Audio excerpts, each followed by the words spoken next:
Hi, so welcome back to day 2 of our goal setting process. I trust you went through yesterday, you did your wheel of life, you got your gratification list, and you kind of contemplated that and sort of slept on it, and now you're at day 2. And I'm asking you to trust the process, but let's be absolutely frank, how many of us, myself definitely, you must have done, you've read a sort of personal development type book or something of that nature, and it's asking you as you get through to page 87 or whatever to stop for a moment and do something. Write out something, fill in a chart. And how often have you just thought, yeah, I get that intellectually, I'll just move on to the next page, and you don't ever actually do the process that the book's asking you to do. And this could happen here. I'm about to share to you what I believe is the most important part of this process, because by doing it, you kick off the intention to seriously attract into your life the new, the bold, the wonderful. But if you don't do it, it's quite simply, it's really not going to happen. It's half-hearted after that. And yet it's so easy to kind of, I intellectually get that. I'm not bothered, I'll just go on to the next video. But I'm releasing these videos at this time of the year, one day at a time. So hopefully, at least you won't be at this yet. But of course, if it's later on in the year and I've released them all, then fine, you're going to just dive on. But please don't, because what we're going to do is awesome. And I gave you a little hint yesterday, or in the previous video, I asked you to turn up today, again with the notebook or the pen or paper. But also I asked you to bring some bin bags, so we'll get to that momentarily. So first of all, a fresh page of your notebook or a fresh sheet of paper if you're a Mino and you just haven't got round to that yet, then of course you can write it on the sort of sheet of paper and go and get yourself a notebook first chance you've got. Because you'll probably misplace that sheet of paper, but if you keep a notebook and you work with it over the year, as things unfold, as the magic happens, you attract the people, places, opportunities, the ideas, definitely going to happen to you if you follow the process. And get back to yesterday's point, the bit that I love so much about this, the fact that you're even watching this is so powerful because things are going to happen that otherwise wouldn't happen. And the thing about this for most of us is it's at the start of the year. And if you look back over the previous year, my God, it flew by, did it not? I mean, can you believe it's December? Can you believe a full year is just boof, gone? Probably like me, the fastest year you've ever had. They seem to get quicker and quicker. And most importantly, whilst they went really fast for you, they were amazingly fast for the person you love most, your family, friends, colleagues even. People who actually aren't watching this, won't be watching this, don't understand this. And maybe that's because you've not been big enough, bold enough, brave enough to share with them what you do. It's kind of, you go through your life with this secret called MindStore or whatever. Why don't you just, share this? Stop it, just get some friend or family, call them up, say, look, I'm going to give you this link. Let's do this together. Travel with it over the next few days together. Yeah, it's ideal to go into the new year with it done, but I'm going to keep these up for 3 weeks, so there's plenty of time. Or maybe get started yourself and then engage with them. Maybe even listen to this, kind of coach them a little bit through it. Because next year will be faster than this past year. And whether you have goals and committed to them or not, the year will fly by. But wouldn't it be amazing if you were travelling with others who had their own goals and who were committed, and magic was happening to them just as it's going to happen to you as they attract the people, the places, the opportunities they need in their life, just like you're going to do. And the thing is, it only works, always has. MindStore, doesn't just work for the odd person, it works for every single person. It's just the degree to which it works is determined by the quality of their commitment to what we're doing. And remember, if they haven't done MindStore before, that's fine. There's enough available to them, like for free to get them going. What resources I'll provide, even just the videos that exist on this channel, or the free download they can get on the app, which gets them into the ideas and how to meditate our way and so on and so forth. You can teach them the rest. But here's the thing. Let's start and understand that This year will fly by, with or without goals. But if you have got goals, then magic will happen. So to kick off day 2, you've got a fresh page. And what I want you to do now is to do at least 12. So you've got, again, the line down the middle of the page, the title bar. This one is called the elimination list. Yesterday was a gratification list. This is the elimination list. And at least 12 things you're going to eliminate from your life. And in the other column is why you're going to let them go. I said, I'm obviously totally committed to, I say it time and again, every Saturday if I can on Facebook, I give away some information about my commitment to the low carb, high fat, the ketogenic lifestyle thing, only because I put so many hours, thousands of hours into reading, listening, watching stuff around it. And I can't believe what I'm reading and hearing, and I feel compelled to share it with people. Because health, let's be honest, is the thing that makes us really rich, is our health. And just being able to be enthusiastic about that, and hopefully as we have found, you get one person and you get 2, then they get 1 or 2, and before you know where you are, slowly but surely we're changing the world, people reversing out of their health challenges and so on. So it's like, what are you letting go? So, you just stuff like you might not want to eat any longer. Could be it. Maybe you're letting go toxic stuff that you're ingesting, maybe inhaling. Maybe you're letting go, the underarm spray thing because it's full of toxic stuff that you're inhaling. Maybe you're letting that go. Maybe you're getting rid of, listen to this, toxic relationships. Maybe you're just going to sort of, let go of that particular relationship. So things that, maybe you should be, maybe you're listening to stuff as you travel on the train to work that maybe you think about it, well, is it really serving me? Is it in itself even toxic? What about just reading the newspapers? What are you reading? Why are you reading that? Etc. So what might you want to let go? What might be in your elimination list? And it's really important to identify, at least force yourself to get 12. You'll be able to do that. But if you want to go on and on and on, then feel free. And then find out why. And then, like everything else, commit. Because by getting rid of stuff, by putting stuff out, you create the space to bring stuff back in. And that is even more so by you going through the symbolic process of using the bin bags, which I asked you to make sure you bring with you to today's process. And that's about eliminating things in your life, literally, that are stored around you, that are taking up space and stuck in space. And so, for example, here I am in the kitchen, and I think everybody has what I've always called the rubble drawer. It's just that drawer that seems to attract stuff. My rubble drawer is over here, and if I just look in here, look, typically here you've got register your product. What is that, Brita? That sort of jug thing where you put the water in. I use that all the time, and yet for some reason I've kept how to register the product as if I would. Do you?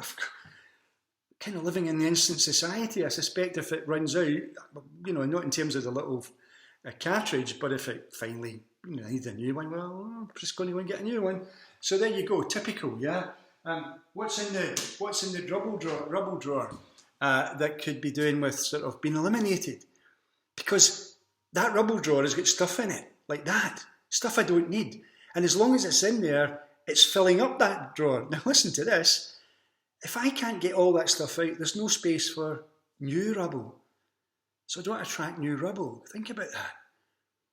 And so it's like getting the bin bags and going through all the cupboards, where, for example, and in your fridge and so on. What about products that are out of date? What about in that little drawer down there, where I know if I go and look right now, there's a can of peas, green peas in a can. I think I probably bought it for one notion of having mushy peas with chips. I wouldn't eat either now because of this, low carb thing. But the tin's there, I know it is. Now it needs to come out. It needs to go to a food bank if it's still, to be used.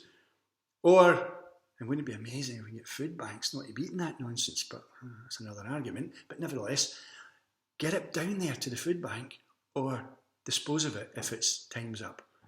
And I'm pretty certain that in cupboards all around your kitchen, there's stuff.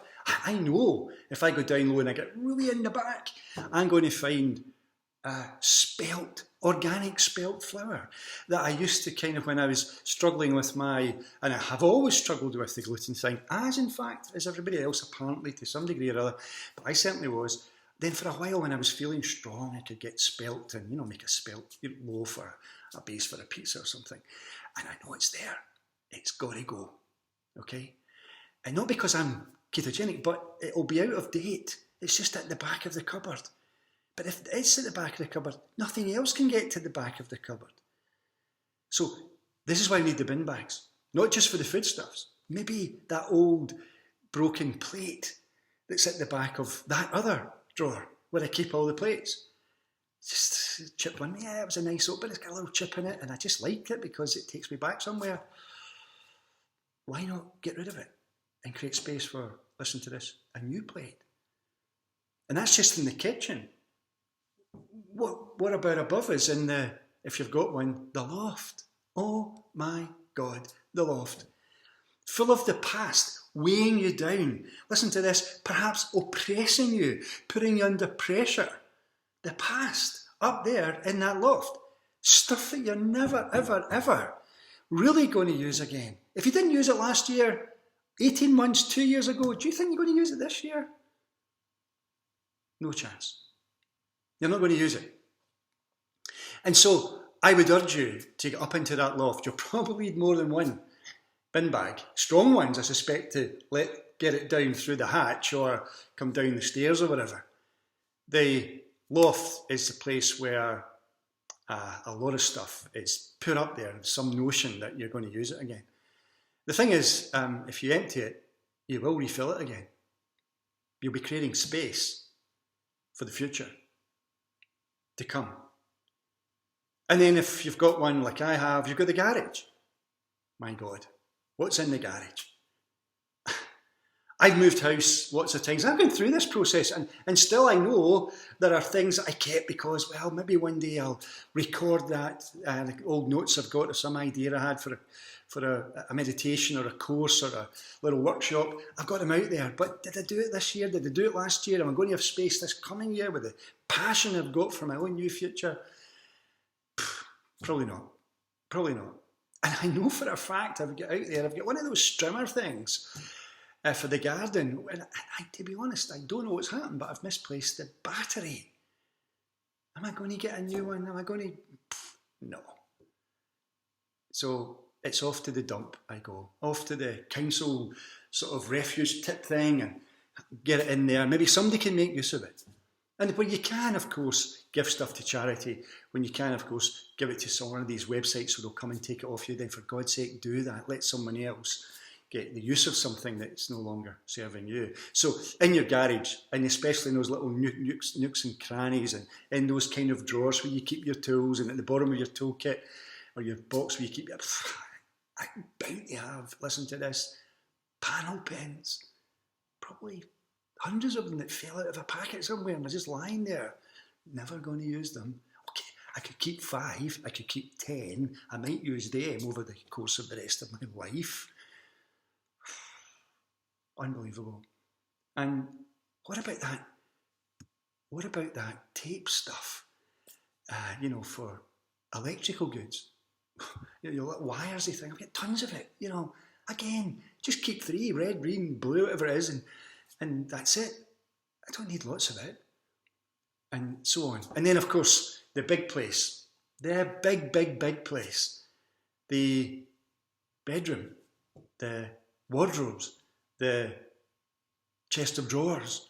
All these places. The dressing table, if there's such a thing. In there, drawing out the drawers, looking in there at those clothes that look... If you wouldn't wear it on the best day of the year, if you wouldn't wear it with your best friend, or you wouldn't wear it if you were going out with some colleagues at work and you're having some time off and you're all decided to wear your sort of, your dress down Friday. If you wouldn't wear it in dress down Friday, then why did you keep it in your drawer? Because if those drawers are packed up with all those clothes, you can't get any new clothes in. So you won't even think about going to get some new clothes to build your self-esteem, to make you feel really good, just to feel that bit special when you go out. The next time with your friend, or you're socialising, or just with your family, you can't get it in because the drawers are cram-packed. And I keep joking about it when I'm doing this in courses. I used to say, bell bottoms are never coming back, and they never are coming back. And yet you've got those little pair of jeans that you used to love, and I'll tell you the funny thing, if you join me in the keto thing and the low carb thing, you're going to have to let go lots of pairs of jeans and other trousers, or get them taken in. But by the time you take them in, the money you pay for that, you get a brand new pair somewhere, which is not quite nice to go and buy yourself some new clothes, because you'll get the space. So your wardrobe, my God, your clothes that you're never going to wear again. You wouldn't wear them in public, so why do you keep them in the drawer? And then your laptop, your computer, those files, I've got loads of them. Things I collected, something I read in a newspaper, and I copied it into Instapaper or something, and am I going to read it again?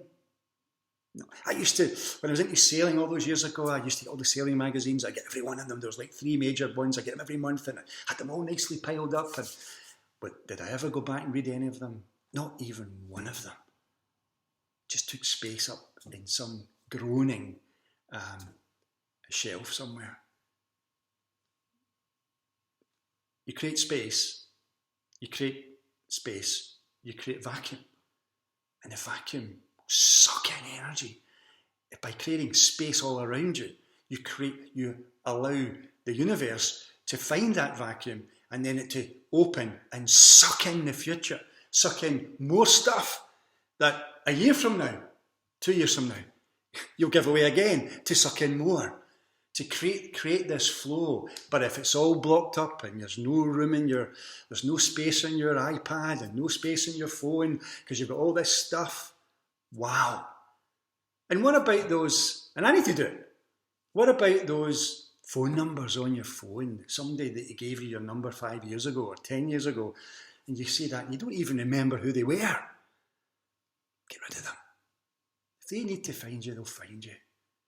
Create this space for the future. So the bin bag thing is wonderful, and you get the joy, of course, but for God's sake, don't take stuff that you wouldn't wear because it's so faded and go and give it to some poor sod for them to wear. No, get rid of stuff that you're not going to wear that's good and give it to charity. And take some of that stuff out of the kitchen and give it to charity. And so on. And when it has to go to the council tip, then take it to the council tip. And give all of it away graciously, knowing that it's going to all fill up again, because it absolutely will fill up again. And so that is day 2 of the process. It's creating the space, literally creating the space for the future. And tomorrow, as you can imagine, we move into the first phase of beginning to contemplate what kind of futures we might want to attract into our lives, what we would love to have, do or be, especially over this, given the time of year, the next year, or you're stretching out 3 years, or maybe even 5 years with some of your goals. It's exciting, because what does start to happen tomorrow and finally into the final day is that's when the magic happens, because I meet people many, many years later. Oh, I did that goal setting thing with you, or I was on that course and you went through that goal setting thing. And we used to do it that way too, where you do part of a 2-day course that would be done in 1 day, and the following day after a sleep they'd come back and do the next part of it. In a sense, that's what we're doing over the next couple of days. But magic happened just because they went through the process. Magic happened where people, places, opportunities, ideas, things that otherwise would never have come into their consciousness, wouldn't have come into their awareness, started to happen. A whole flow of consciousness unfolds tomorrow in this process that leads to magic, literally what seems like magic. The right person at the very right moment turning up in your life. The idea that you need in a given moment just showing up exactly at precisely that moment. All because you do what's coming tomorrow. But you know what? You can't really get tomorrow's magic unless you do the cleaning out thing today, the bin bag day. And have fun with it and really go for it. And when you get something, you think, well, should I let this go or not? Ask yourself, did I use it in the past, let's say 18 months? Okay, 2 years. 1 year's enough. 6 months even. Did I use it? Will I use it? You know you won't. You won't wear it. You won't use it. You're never going to go and read it again. Whoa, why not let someone else get access to that stuff? Let it fill up the space that hopefully they've got. But you're going to have loads of space. And because you've got loads of space, you've got loads of future on its way. So thanks for checking in again for day 2 of our goal setting workshop process.